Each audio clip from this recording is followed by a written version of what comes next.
Hi guys, today we're going to talk about hip flexion.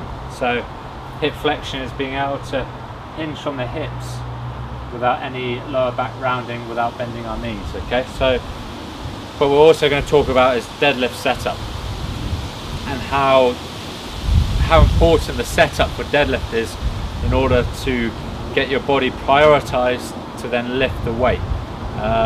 What you might see is a lot of people, they'll go down, they'll grab the bar with their back rounded, and then they'll pull in like that.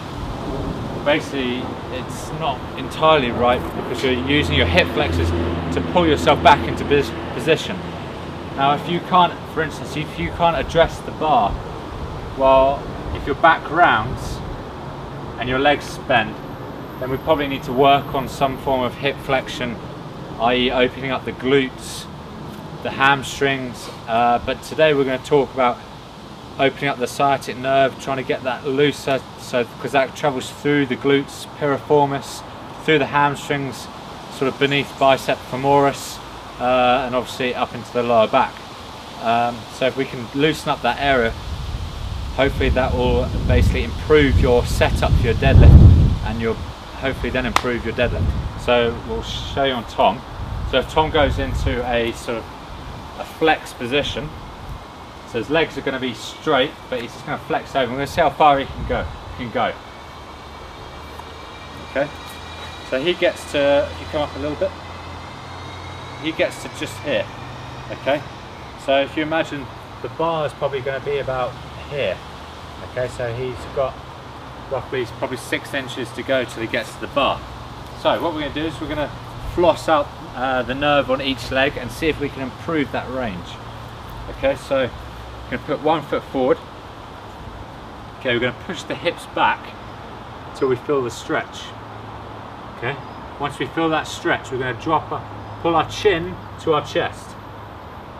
Okay, and then pull the foot up. Oh my Lord. And then all you're going to do is you're just going to bring your head up, still keep your chin down, and then drop back down.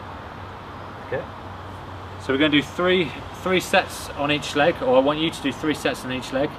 We're just going to do 2 sets on today just to speed things up. 15 repetitions is that magic number. That's what the research says. That seems to be like the sweet spot. So the idea is you want to keep your chin down. Again, that tensions that nerve. Okay, and you want to push the hips back as you go down, and you really feel that pull. You might feel it in the calf, you might feel it in your hamstring, your glute, or in your lower back, but make sure that chin stays on your chest. Okay, so chin down, and the toes have to be pulled up off the floor, so you're tensioning the nerve also from the foot. This is so tight. Yeah. It doesn't even tighten. So yeah, you don't want to force the stretch either. Okay, we're stretching nerve here. Nerves don't like to be forced to stretch, so you're just gently stretching out, not too fast, not too hard on the nerve. So again, 3 sets of 15 on each leg. Keep that chin down a bit as well. That's it. So you want to keep that head drop down. Okay. So as you can see, as Tom goes down, his bum shoots back. So that's where you get that tension around the hip. Okay. If we're maybe wanting to work on ankle mobility, you might flex from the ankle to maybe try and improve the nerve around the ankle joints. But here, because we're talking about hip flexion, we're trying to get the nerve to floss better through this area. Okay. Oh wow. Right. So we've done 1 set. We'll see if there's any improvement. So if you go into hip flexion again. Arms down. Okay, come up a little bit. Just there.